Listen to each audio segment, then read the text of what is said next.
ನಮ್ದು 35 HP tractor ಹಾಕ್ತೇವೆ. ಒಂದು ತಾಸಿಗೆ 1 ಲೀಟರ್ ಡೀಸೆಲ್ ಹೋಗುತ್ತೆ. ಇದು ಎಷ್ಟು ಲೀಟರ್ ಟ್ಯಾಂಕ್ ಸರ್ ಇದು? 2000 ಲೀಟರ್. ಒಂದ್ರಲ್ಲಿ 4 ಆಗತ್ತೆ. ಇದರಲ್ಲಿ 8 ಆಗುತ್ತೆ. 8 ಮಾಡಬಹುದು. ಅಂದ್ರೆ ಒಂದು ಅಡಿಕೆ ಮರಕ್ಕೆ ಮತ್ತೆ ಮೆಣಸು ಸೇರಿ ಒಂದು ರಬ್ಬರ್ ಪ್ಲಾಸ್ಟಿಕ್ ಬುಟ್ಟಿ ಇರುತ್ತಲ್ಲ, ಒಂದು 12 kg ಕೊಡ್ತೇವೆ. ಸರ್ ಯಾಕೆ ಅದು ಇನಾಗ್ಯುಲೇಷನ್ ಯಾಕೆ ಆಗಿಲ್ಲ ಅಂತ? ಅದು ಏನು ಪ್ರಾಬ್ಲಮ್ ಆಯಿತು? ಅವರ ಇದು ಏನು ಹಾಕ್ತಾರಲ್ಲ, ಕೆಮಿಕಲ್ಲೇ ಹಾಕೋದು ಆಕ್ಚುಲಿ. ಓಕೆ. ಆ ಕೆಮಿಕಲ್ ನನ್ನ ಅನಿಸಿಕೆ ಚೆನ್ನಾಗಿಲ್ಲ. ಇಂಕ್ಸಸ್ ಜಾಸ್ತಿ ಅಗರುಡ್ ಆಗಲ್ಲ. ನಾನು ಎಲ್ಲೂ ಆಗಿದ್ದು ನೋಡ್ಲಿಲ್ಲ. ಟ್ರೆಂಚ್, ಲ್ಯಾಟ್ರಲ್ ಟ್ರೆಂಚು, ಮೇನ್ ಚರಂಡಿ ಇಲ್ಲಿ ನೋಡ್ತಾ ಇದ್ದೀರಲ್ಲ, ಇಲ್ಲಿಂದ ಆಲ್ಮೋಸ್ಟ್ ನಿಮಗೆ ಒಂದು 2 ಎಕರೆ ಇರ್ಬೋದು ಅಲ್ಲಿ ತನಕ.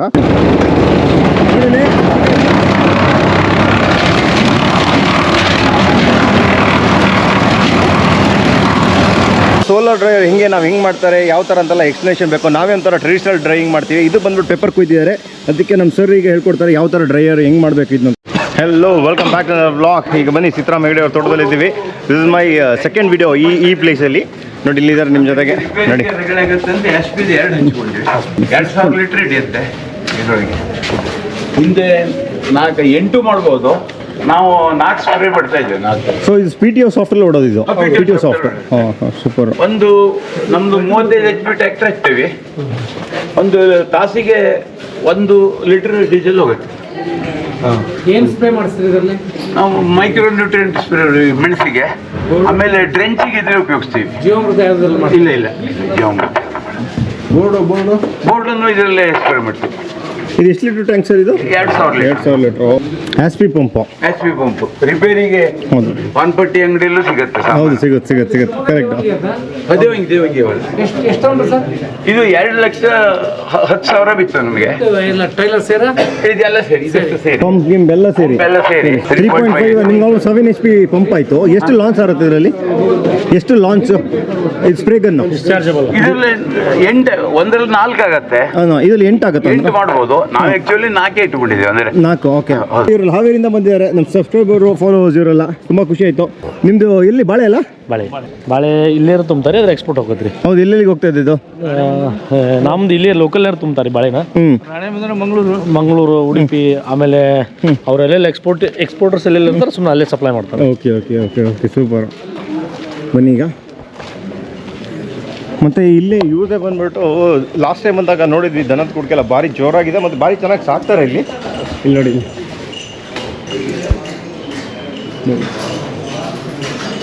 ಸೂಪರ್. ಕಂಪೋಸ್ಟ್ ಗುಂಡಿ ಮೊದಲೇ ನಡುಗೆ ಮಣ್ಣಿನ ದಿಬ್ಬ ಇತ್ತು. ಈಗ ನನ್ನ ಮಣ್ಣಿನ ದಿಬ್ಬ ತೆಗೆದು ಎನ್ರೋಬಿಕ್ ಇತ್ತು ಮೊದಲು. ಈಗ ಎರೋಬಿಕ್ ಮಾಡಲಿಕ್ಕೆ ಕಟ್ಟಿಗೆ ಹಾಕಿದ್ವಿ. ಕಲ್ಲಿನ ಕಂಬ ಹಾಕಿದ್ರು ಬರುತ್ತೆ. ಇಲ್ಲೊಬ್ಬರು ಅಣ್ಣವ್ರು ಹೇಳಿದರು, ಇಟ್ಟಿಗೆಯಿಂದ ಹೋಲ್ ಮಾಡಿ ಕಟ್ಬೋದು ಅಂತ. ಅದು ಮಾಡ್ಬೋದು. ಮಾಡಿ ಈಗ ಹಾಕ್ತೇವೆ, ಕಂಪೋಸ್ಟ್ ತುಂಬ್ತೇವೆ. ಒಂದು 3 ತಿಂಗಳಿಗೆ ಒಳ್ಳೆ ಕಂಪೋಸ್ಟ್ ತಯಾರಾಗ್ತದೆ ಇದರೊಳಗೆ. ನಿಮ್ಮ ತೋಟಕ್ಕೆಲ್ಲ ಸಾಕಾಗುತ್ತೆ? ಈಗ ಹಾಕ್ತಾ ಇದ್ದಾರೆ. ನಮ್ಮದು 20 ಎಕರೆ ಅಡಿಕೆ, ಒಂದು 5 ಎಕರೆ ತೆಂಗಿದೆ ನಡುವಿಗೆ. ಎಲ್ಲದಕ್ಕೆ ನೀವು ಒಂದು ಅಡಿಕೆ ಗಿಡಕ್ಕೆ ಎಷ್ಟು ಇದು ಕೊಡ್ತೀರಾ? ಅಂದ್ರೆ ಒಂದು ಅಡಿಕೆ ಮರಕ್ಕೆ ಮತ್ತೆ ಮೆಣಸು ಸೇರಿ ಒಂದು ರಬ್ಬರ್ ಪ್ಲಾಸ್ಟಿಕ್ ಬುಟ್ಟಿ ಇರುತ್ತಲ್ಲ, ಒಂದು 12 kg ಕೊಡ್ತೇವೆ. 12 kg? 12 kg ಒಮ್ಮೆ ವರ್ಷ. ಆಮೇಲೆ ನಾವು ಸೊಪ್ಪನ್ನು ಮುಚ್ಚಿಗೆ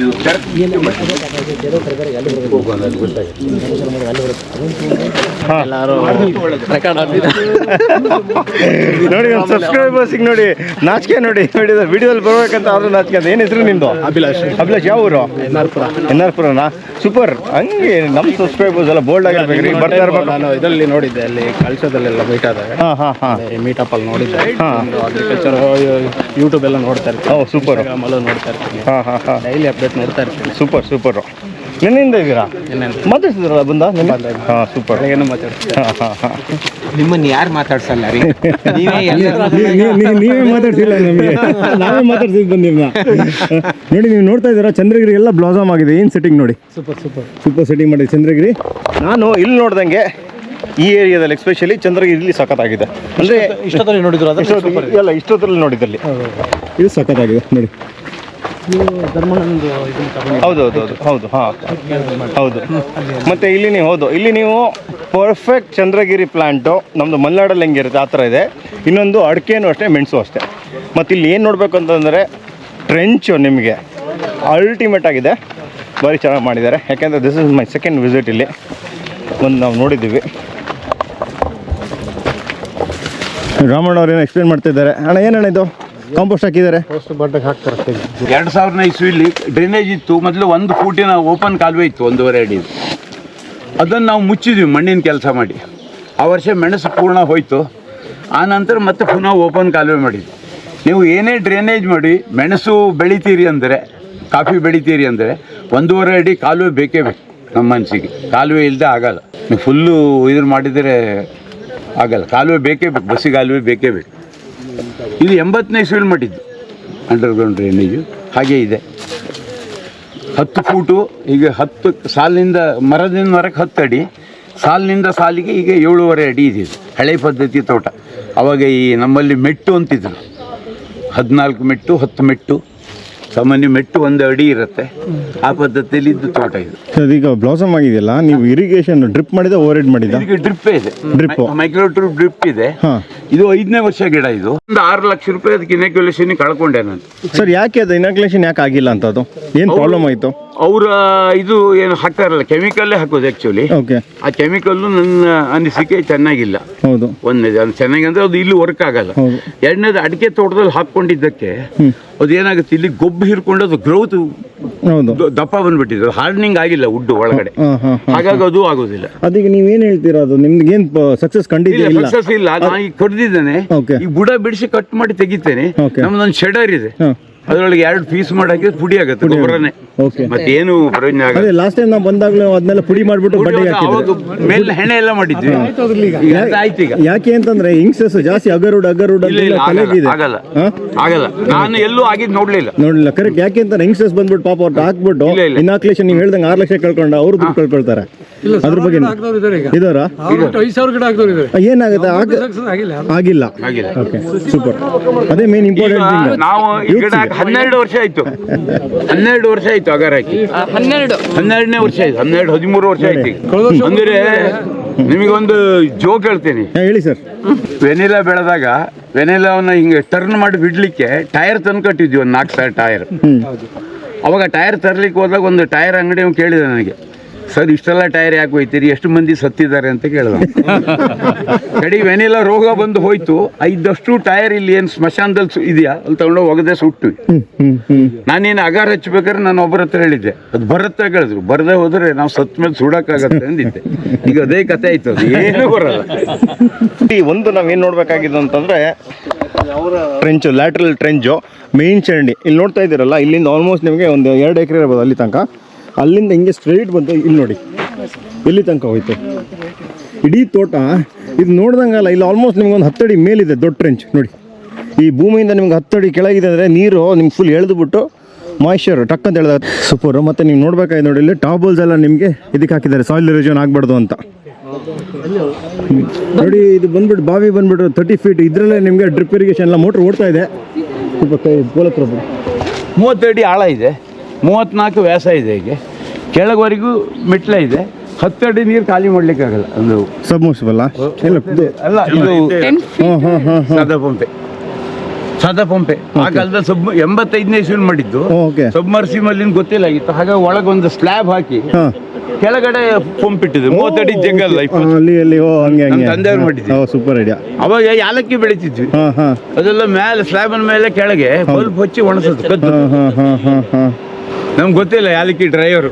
ನಾವು 78-80ನೇ ಇಸ್ವಿಲಿ ಕಾಲೇಜ್ನಿಂದ ಮನೆಗೆ ಬಂದ್ಕೊಳ್ಳಿ ಕೃಷಿ ಕೆಲಸಕ್ಕೆ ಹಿಡಿದುಕೊಳ್ಳಿ. ಆವಾಗ 400 ರೂಪಾಯಿ ಅಡಿಕೆಗೆ ರೇಟು ಬಂದಿತ್ತು. ತೆಂಗಿನಕಾಯಿ ಆ ಕಾಲಕ್ಕೆ 10 ರೂಪಾಯಿ ಇತ್ತು. ಕಾಸರಗೋಡು ತೆಂಗಿನ ರಿಸರ್ಚ್ ಸ್ಟೇಷನ್ ಇದೆ, ಅಲ್ಲೆಲ್ಲ ಓಡಾಡ್ತಿದ್ವಿ. ತೆಂಗು ಚೆನ್ನಾಗಿ ಬರ್ತಿತ್ತು. ನಮ್ಮ ಲೆಕ್ಕೇನು ಒಂದು 200 ಕಾಯಿ ತೆಗಿಬೋದು. ಒಂದು 60 ಅಂದರೆ 2,000 ರೂಪಾಯಿ ಇತ್ತು ಒಂದು ಗಿಡಕ್ಕೆ. 60 ಗಿಡ ಇರುತ್ತೆ, 1.25 ಲಕ್ಷ ರೂಪಾಯಿ ಇತ್ತು. ಅಡಿಕೆ 15 ಕ್ವಿಂಟಲ್ ತೆಗೆದು 6,000 ರೂಪಾಯಿ. ಬೇಡ 1,000 ರೂಪಾಯಿ ಬಂದರು 15,000 ರೂಪಾಯಿ ಎಕರೆಗೆ ಅಂತ ವಾದ ಚಾಲು ಆಯಿತು. ನಮ್ಮ ತಂದೆಯವರಿದ್ದರು, ಅವ್ರ ಹತ್ರ ಮತ್ತೊಂದು ನಮ್ಮದಂದರೆ ತೆಂಗು ಆಹಾರದ ಬೆಳೆ, ಯಾವಾಗಲೂ ಡಿಮಾಂಡ್ ಇರುತ್ತೆ. ಅಡಿಕೆ ಚಟದ ವಸ್ತು, ಅದಕ್ಕೆ ಡಿಮಾಂಡ್ ಇರುತ್ತೆ, ಹಾಗಾಗಿ ಮಾಡ್ಬೋದು. ನಮ್ಮ ತಂದೆಯವರು ತಿರುಗಿ ಆವಾಗಲೇ ಉತ್ತರ ಕೊಟ್ಟಿದ್ದರು. ಯಾವಾಗ ಚಟದ ವಸ್ತುವಿಗೆ ಡಿಮಾಂಡ್ ಡಿಮಾಂಡ್ ಜಾಸ್ತಿ. ಆರ್ದ ವಸ್ತುವಿಗೆ ಅಲ್ಲ. ನೀವು ಕೇಳಿ ಮುಂದೆ ಉದಾಹರಣೆ ಕೊಟ್ಟಿದ್ದಾರೆ. ಆರ್ದ ವಸ್ತು ಅಂತ ನೀನು ಡೇರಿ ಮಾಡು, ಲಾಸ್ ದಿವಾಳಿ ಎದ್ದು ಹೋಗ್ತಿ. ಅದೇ ಸರಾಯಿದ ಅಂಗಡಿ ಅಥವಾ ಕಳ್ಳು ಬಟ್ಟಿ ತೆಗಿ, ದುಡ್ಡಾಗತ್ತೆ. ಮತ್ತೆ ಕೊಳಕ್ ಅಡಿಕೆ ತಗೊಳ್ತಾರೆ, ಕೊಳಕ್ ತೆಂಗಿನಕಾಯಿ ಎಲ್ಲೂ ತಗೊಳ್ಳಲ್ಲ ಅಂದ್ರು. ಈ ಸತ್ಯ ಹೋಗ್ಬಿಟ್ಟಿದೆ. ಸೂಪರ್. ಈ ವರ್ಷಕ್ಕೆ ಬಂತು ಬೇಡ ಬಿಡಿ. ಆದ್ರೂ ಈಗ ಅಲ್ಲಿ ತೆಂಗಿಗೆ ಸರಾಸರಿ ಒಂದು 15-20 ರೂಪಾಯಿ ಸಿಗತ್ತೆ. 200 ಕಾಯಿ ಬರಲ್ಲ, 150 ಅದು ಪ್ರತಿ ಸಲ ಕಾಯಿ ತೆಗಿಬೇಕಾದ್ರೆ ಕಷ್ಟ ಆಗತ್ತೆ. ಇದಕ್ಕೆ ಕಾಟನ್ ಇದೆ, ಹಂದಿ, ಕ್ಯಾಶ್ ಹಣಿಲು ಎಲ್ಲದೂ ಬರುತ್ತೆ, ಮಂಗ. ಅಡಿಕೆ ಹಂಗಲ್ಲ, ಒಂದು ಸೀಸನ್. ಮತ್ತೆ ಅಡಿಕೆ ತೋಟದ ಮೇಲೆ ಲೋನ್ ಕೊಡ್ತಾರೆ, ತೆಂಗಿನ ತೋಟಕ್ಕೆ ಲೋನ್ ಕೊಡಲ್ಲ. ಎಲ್ಲ ಹೇಳಿ ನೋಡಿ, ನೀವು ಇದನ್ನ ಯಾವ್ದನ್ನ ಸೌದೆ ಯಾವ್ದಾದ್ರು ನಿಮಗೆ ಪುಡಿ ಮಾಡಬೇಕು ಅಂತಂದ್ರೆ ಇದು PTO ಸಾಫ್ಟ್ ಇಂದ ರನ್ ಆಗುತ್ತೆ. ಇದು ನಿಮಗೆ ಗೊಬ್ಬರ ಆಗಿ ಯೂಸ್ ಮಾಡ್ಬೋದು. ಫುಲ್ ಪುಡಿ ಕ್ರಶ್ ಆಗಿಬಿಡುತ್ತೆ. ಹೌದು, ತೆಂಗಿನ ಹೆಡ ಮಾಡ್ಬೋದು, ಎಲ್ಲ ಮಾಡ್ಬೋದು.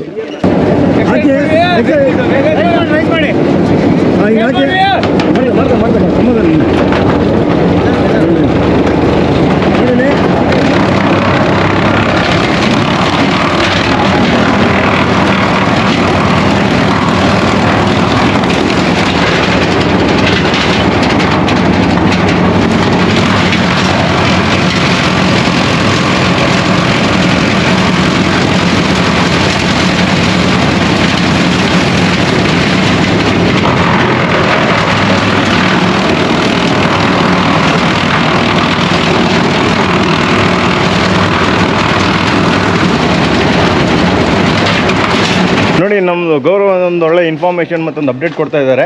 ಏನು ಹೇಳ್ತೀರಾ ಹೇಳಿ. ಎಸ್, ಹೇಗೆ ಗುರುಪೀಠ ಇದೆಯೋ, ಗುರು ಸ್ವಾಮಿ ಅಂತ ಇದ್ದಾರೋ, ಅದೇ ತರ ನಮಗೆ ಕೃಷಿಗೆ ಈ ನೀರ್ನಳ್ಳಿ ಮತ್ತೆ ಗಡಿಕೆ ಅಂತ ಒಂದು ಪ್ಲಾಟ್ ಇದೆ. ಓಕೆ. ಸೀತಾರಾಮ್ ಹೆಗಡೆಯವರು ಇರ್ಬೋದು, ಗಡಿಕೆ ಟೀಮ್ ಬ್ರದರ್ಸ್ ಇರ್ಬೋದು, ಇದು ನಮಗೆ ಕೃಷಿ ಪೀಠ.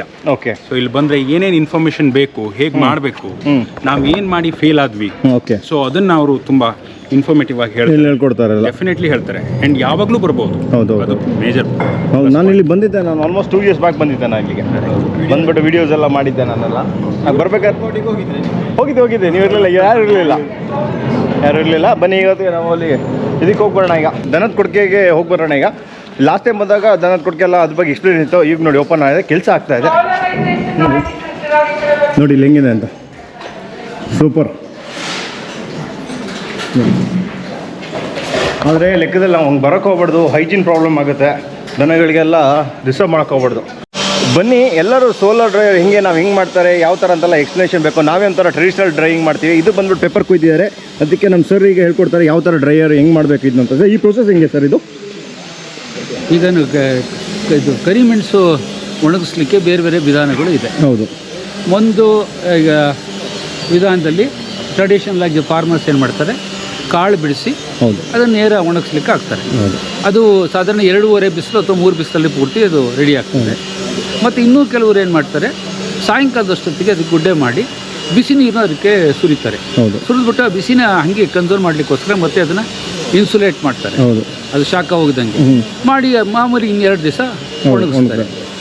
ಇದು ಮತ್ತು ಇನ್ನೊಂದು CFTR ಅನ್ನೋರು ಏನು ಮಾಡಿದ್ರು, ಒಂದು ಬ್ಲ್ಯಾಂಚಿಂಗ್ ಅಂತ ತಂದರು. ಓಕೆ. ಬ್ಲ್ಯಾಂಚಿಂಗ್ ಅಂದ್ರೆ ಏನು ಅಂತಾರೆ, ಬಾಯ್ಲಿಂಗ್ ವಾಟರ್ಲಿ ಕಾಳನ್ನ ಮುಡಿಸಿ ತೆಗೆಯೋದು. ಓಕೆ. ಅದು ಅಗ್ರೋಶೇಡ್ ನೆಟ್ಟಲ್ಲಿ ಅದನ್ನು ಪ್ಯಾಕ್ ಮಾಡಬೇಕು. ಬಾಯ್ಲಿಂಗ್ ವಾಟರ್ ಕೇವಲ 1 ನಿಮಿಷ, ಅತಿ ಹೆಚ್ಚಂದ್ರೆ 2 ನಿಮಿಷ, ಓಕೆ, 120 ಸೆಕೆಂಡು ಅದನ್ನು ಮುಳುಗಿಸಿ ತೆಗೆದು ಒಣಗಿಸೋದು. ಓಕೆ. ಒಳ್ಳೆ ಶೈನಿಂಗ್ ಇರೋದು ಕಪ್ಪು ಕಾಳ್ಮೆಣ್ಸ್ ಬರುತ್ತೆ. ಓಕೆ. ಬಟ್ ಅಲ್ಲಿ ಏನಾಗುತ್ತೆ, ಬ್ಲ್ಯಾಂಚಿಂಗಲ್ಲಿ ವಾಲ್ಯೂಮ್ ಜಾಸ್ತಿ ಇದ್ದಾಗ ಕೈ ಸುಟ್ಕೊಳ್ಳೋದು, ತಂದು ಟ್ರಾನ್ಸ್ಪೋರ್ಟ್ ಮಾಡೋದು, ಮತ್ತು ಫ್ಯೂಯಲ್ ವೇಸ್ಟ್ ಅದೆಲ್ಲ ಆಗುತ್ತೆ.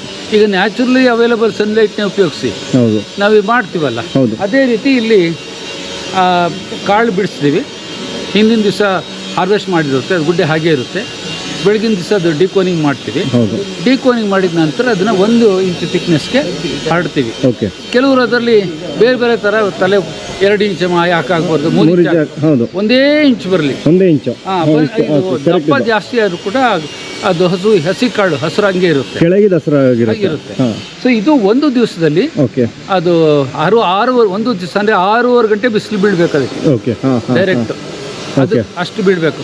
ಅಷ್ಟಿಲ್ಲ ಅಂದರೆ ಮತ್ತೆ ನೆಕ್ಸ್ಟ್ ಡೇ ಕೂಡ ನಾವು ಅದನ್ನು ಎಕ್ಸ್ಟೆಂಡ್ ಮಾಡ್ಕೋಬೇಕು. ಇದರ ಪೂರ್ತಿ ಸಲ್ರೇಜ್ ಆಗೋದಿಲ್ಲ. ಮತ್ತು ಇನ್ನು ಮಿಕ್ಕಿದ 2 ದಿವಸದಲ್ಲಿ ಅದನ್ನು ಮಾಮೂಲಿ ಓಪನ್ ಸನ್ ಡ್ರೈಯಿಂಗ್ಗೆ ಮಾಡ್ಕೊಳ್ಳೋದು. ಓಕೆ ಕೊನೆಯ ಹಂತದಲ್ಲಿ ಮಾಯಿಶ್ಚರ್ ಕಂಟೆಂಟ್ ನೋಡ್ಕೊಳ್ಳೋದು. ಓಕೆ 11% ಮಾಯಿಶ್ಚರ್ ಇರೋವರೆಗೂ ನೋಡ್ಕೊಂಡು ಹೌದು 11% ರೀಚ್ ಆದ ತಕ್ಷಣ ಕೆಲವರು 8ವರೆಗೂ ಹೊರಟೋಗ್ತಾರೆ. ಅವಾಗ ಅವರು ವೆಯ್ಟ್ ಲಾಸ್ ಹೌದು ಕೆಲವರು 10ಗೆ ಇಡ್ತಾರೆ. 10 ಬೇಡ, ಎನಿಥಿಂಗ್ ಎಬೋ ಇದು ನಾಟ್ ಮೋರ್ ದೆನ್ 12 ಅಷ್ಟು ಇಟ್ಕೊಳ್ಳಿ. 11ವರೆಗೆ ಇಟ್ಕೊಂಡ್ರೆ ಸಾಕು. ಅದನ್ನು ತೆಗೆದು ಮತ್ತೆ ಇದು ದೊಡ್ಡ ಬ್ಯಾಗಲ್ಲಿ ಅದಕ್ಕೆ ಪಾಲಿಥೀನ್ ಲೈನಿಂಗ್ ಇರಬೇಕು. ಅದು ಅಲ್ಲಿ ನಾವು ಅದನ್ನು 60 kg ತೂಕ ಮಾಡಿ ಹೌದು ಅಷ್ಟು ಸಾಕು. ಅದನ್ನು 2 ವರ್ಷ 3 ವರ್ಷವರೆಗೂ ಇಟ್ಕೋಬೋದು. Super sir, thank you sir, thank you very much. ನೋಡಿ ಇವ್ರಿ ಸರ್ ಏನು ಹೇಳ್ತಿದೆ ಅಂತಾರೆ, ಈ ಥರ ಕ್ಲೋಸ್ ಮಾಡಿಡೋದು ನೋಡಿ, ಈ ಥರ ಸೂಪರ್. ಓಪನ್ ಮಾಡಿ ನೋಡಿ, ಇದು ಓಪನ್ ಮಾಡಿ ಒಂದಿನ ಡಿಕೋನ್ ಮಾಡಿಬಿಟ್ಟು ಈ ಥರ ಒಂದಿನ ಮುಚ್ಚಿಡ್ತಾರೆ. ಇಲ್ಲಿ ನೋಡಿ ಹೆಂಗಾಗಿದೆ ನೋಡಿ ಹೀಟ್ ಆಗೋದು ನೋಡಿ ನೋಡಿ ಈ ಟ್ರಾನ್ಸ್ಪರೆಂಟು ನಿಮಗೆ ನೋಡಿ ಹಿಂಗೆ ಮುಚ್ಚಿಟ್ಬಿಡ್ತಾರೆ ಒಂದು ಹೋಲ್ ಡೇ. 8 ವರ್ಷ ಉಪಯೋಗಿಸ್ಬೋದು. 8 ವರ್ಷ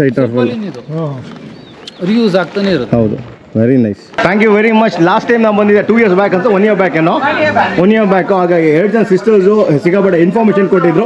ಥ್ಯಾಂಕ್ ಯು ವೆರಿ ಮಚ್. ನಿಮ್ಮ ತೋಟ ಯಾವಾಗಲೂ ಬಂದು ನಮಗೆ ನಾಲೆಜೇಬಲ್ ನೋಡೋಕೆ ತುಂಬ ಖುಷಿ ಆಗುತ್ತೆ. ನೆಕ್ಸ್ಟ್ ಟೈಮ್ ಬರ್ತೀವಿ, ಒಂದು 3-4 months ಆದ್ಮೇಲೆ ಪುನಃ ಡಾಕ್ಟರ್ ಜೊತೆ ಬರ್ತೀವಿ. ನೋಡಿ ಹೇಳ್ತೀವಲ್ಲ, ಲೇಡೀಸ್ ಪವರ್ ಅಂತಾರೆ ಇದೆ, ಇವರೆಲ್ಲ ಮೇಂಟೈನ್ ಮಾಡ್ತಾ ಇದ್ದಾರೆ. ಆಲ್ ದ ಬೆಸ್ಟ್ ನಿಮಗೂ. Thank you very much. Blog ಎಲ್ಲ ನೋಡ್ತಾರೆ, ಹೆಂಗೆ ಬರ್ತಾ ಇದೆ ಬ್ಲಾಗ್ ಎಲ್ಲ? Thank you very much. Thanks. ಸಿಗೋಣ, ಮಾಡ್ತಾ ಇರೋದು 100% ಮಾಡಿ ಕಂಟಿನ್ಯೂಟಿ ಇದ್ದೇ ಇರುತ್ತೆ. Thank you, bye. Thank bye. Karthik, ನಿಮ್ದು ವಿಡಿಯೋಸ್ ಮಾತ್ರ ತುಂಬಾ ಚೆನ್ನಾಗಿರುತ್ತೆ. ನಿಮ್ ನೋಡಿದ ತಕ್ಷಣ ನಿಮ್ಮ ಅಗದಿ ಪರಿಚಯದರು ಅಂತ ಅನ್ಸುತ್ತೆ, ಬಟ್ ನಿಮ್ಗೆ ನಾವು ಪರಿಚಯ ಹೌದು, ಡೈಲಿ ನೋಡ್ದಂಗೆ ನೋಡ್ತೀವಿ. ಹೌದು, ಅಂದ್ರೆ ನಿಮ್ಮ ಹೋಟೆಲ್ ನಿಮ್ದು ಒಂದು ಮನೆ ಇರ್ತಾರ, ನಾವೀಗ ಒಂದು ಯಾವುದೋ ಒಂದು really thank you for your content. Thank you very much. ನೋಡಿ ಇಷ್ಟು ಹೌದಾ? ಹೌದು ನೋಡಿ, ಆದರೆ ಸಿರ್ಸಿಲ್ ನಂಗೆ ಇಷ್ಟು ಜನ ಫಾಲೋವರ್ಸ್ ಇರೋದು ಗೊತ್ತಿರಲಿಲ್ಲ. ಎಷ್ಟು ಜನ ಸಿಕ್ಕಿದ್ದಾರೆ ಸಿರ್ಸಿಂದ ಅಂತಂದರೆ ನಿಜವಾಗ್ಲೂ ಇವ್ರು ಏನು ಹೇಳಿದ್ರು, ನಮಗೆ ಯಾವಾಗಲಿಂದ ಗೊತ್ತಿದೆ ಥರ ಅನ್ಸೋದು. ನಿಜವಾಗ್ಲೂ ಒಬ್ಬರ ಮೇಲೆ ಅಷ್ಟು ಇಂಪ್ಯಾಕ್ಟ್ ಆಗಿದೆ ಅಂತಂದರೆ ಯೂಟ್ಯೂಬು. ನಿಜವಾಗ್ಲೂ ತುಂಬ ಖುಷಿ ಆಯ್ತು sir. Thank you very much. 2 ದಿನದಲ್ಲಿ you made my day. Thank you very much. ಸಿಗೋಣ ಸಿಗೋಣ ಸರ್, ಬಾಯ್. ಥ್ಯಾಂಕ್ಸ್, ಬನ್ನಿ ಮಾಡ್ಕೊಳ್ಳಿ. ಪರಿಚಯ ಆಗಿದೆ, ನಿಮ್ಮ ಫೋಟೋ ದಿನ ನೋಡ್ತಾ ಇರ್ತೀವಿ. Thank you sir. ಹೇಳ್ತಾ ಇರ್ತೀವಿ, ಇವತ್ತು ಕಾರ್ತಿಕ್ ಗೊಬ್ಬರ ಆಗ್ತಾ ಇದ್ದಾರೆ sir. Thank you very much sir. Thanks, bye. ಬನ್ನಿ ಈಗ ಹೋಗಿ ಬರೋಣ. ಈಗ Know that they ride or die. I keep boys by my side. Know that they